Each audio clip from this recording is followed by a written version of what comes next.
to give you guys a house tour of me living in Chiang Mai. For those of you who are new here, I moved to Chiang Mai in August and absolutely love it. I live in this little place and just wanted to show you guys around, see what it's like living in this place and my monthly rent and everything that I pay for in relation to this entire place. So let's go take a look.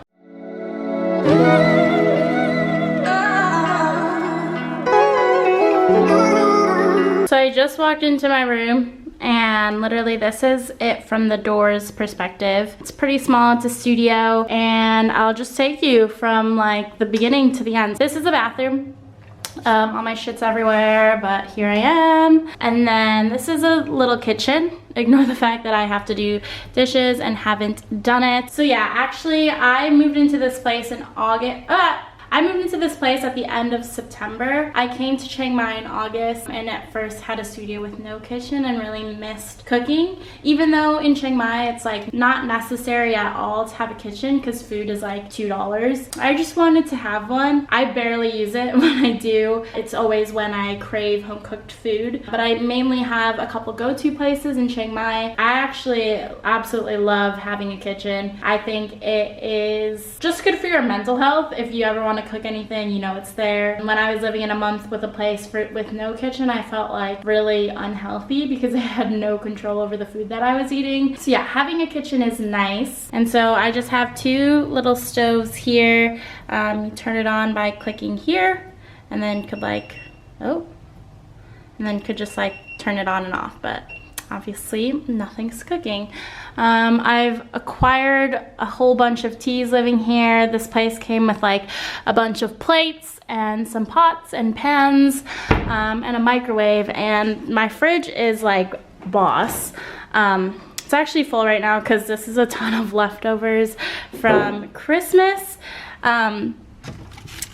This is the fish I'm gonna be cooking for dinner, which I'm really excited for. The one thing I really love about this apartment is how much seating there is. I have so many places I can work. I have a kitchen table, I have an L-shaped couch, I have a desk, I have my bed, and just having the divider in place, like right there, just having that divider from like where I live to where I sleep is actually really nice. I was living in a real studio before I moved into this place, and I was like, oh my god, I can't work here, because when I would go to bed I would think about my work. So having this little divider and all this sitting area is actually really good for my productivity levels, and I just like absolutely love it. So this is my kitchen table. There's like a nice little apple. A lot of these photos in this place is really out of place, but when I first moved in it looked absolutely not lived in. But this is my couch and I love it. It's the best. It's actually so comfortable. I could just like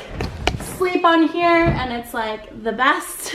And also just watch some movies on my TV. And so yeah, I actually sit on this couch a lot. That was like the main factor that sold me on this entire place, was the L-shaped couch. It's a lot better than a lot of couches in other places that I looked at. And so that was the main point for me. My TV, it doesn't have cable, but I ended up buying an HDMI cord to connect my laptop whenever I need to. This is my work desk. It's really nice. Like this chair is really nice. Actually, it's new because, oh my god, you would not believe this. So I was working here one day and like, this is a new chair, but I literally sat down in this chair and the entire thing broke and I like fell flat on my back. And I messaged my landlord and I was like, dude, this is not okay. Like, you cannot have a chair that does that. I could have really hurt myself. And that's just me being a crybaby. I was also mainly concerned that they were gonna charge me for the chair. And I was like, what? I didn't break it. I mean, I did break it because I sat on it, but that shouldn't be my fault. A chair should be sturdy enough that it holds me up. I don't think I weigh that much. So yeah, this is typically my workstation. I got the fastest Wi-Fi, really fast Wi-Fi. It's like 60 megabytes per second. So I actually work from here a lot as opposed to coffee shops. This is my bed. It's very manly. The colors I know. The sheets were even blue before, and then I got gray sheets because I was like, I need this. I didn't want to buy a new comforter though, because obviously I'm not gonna be here for that long. At least I don't know if I was gonna stay in this place for that long. But yeah, it's really nice. And then this is my closet. I'm not gonna open it because it's really messy inside. But I also just really love how big this window is. It's literally the best. The only freaky thing is like you see into the hallway, which is creepy. I'm not going to show you my place because maybe you might know where this is, and that's freaky. I ended up buying these string lights, and it's super zen at night, which I love. So I'm just going to give you a quick rundown on this entire place. I pay 9,000 baht, which is, I will do the conversion. 1 second. Searching. I don't know why my Wi-Fi is not working. I pay for the highest internet, and that's just stupid.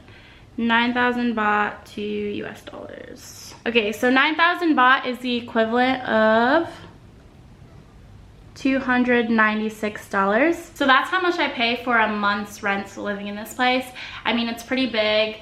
I have a kitchen, a bathroom, a bed, couches, workspaces. So about $300 for this entire place. Electric and water is about 400, 500 baht, which is about like $20-$30. Internet is, I pay for the highest, like one of the highest ones, so I pay 500 baht per month. The same things essentially for this entire place, with electricity, Wi-Fi, water, and everything else. It's about 10,000 baht, which is like not that much more than what I said before. 330.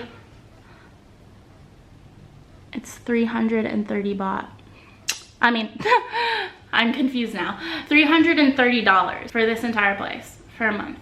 Like, that's insane. That's like a third of what I would get in Chicago, which is just insane. So yeah, that's just like my living space in Chiang Mai and the cost breakdown of where I live. To rent this place, I went through an agent company called Perfect Homes. It's like one of the most popular ones in Chiang Mai. They were really amazing with helping me sort everything out, and so I really loved it. And yeah, I hope you found this video helpful. If you did, please subscribe. I'm gonna continue posting content related to everything that's related to my life, not just here in Chiang Mai, but just like in general. I want to be better at that, and that is one of my New Year's resolutions, to kind of put more content out there, because one, I really like documenting my life. I've always been the person who would record my friends and like do all these cool videos and stuff, so I just want to be better because I know I'll be able to look back on this in the future. So yeah, I hope that helped. This is just a room tour of my place in Chiang Mai. It's small,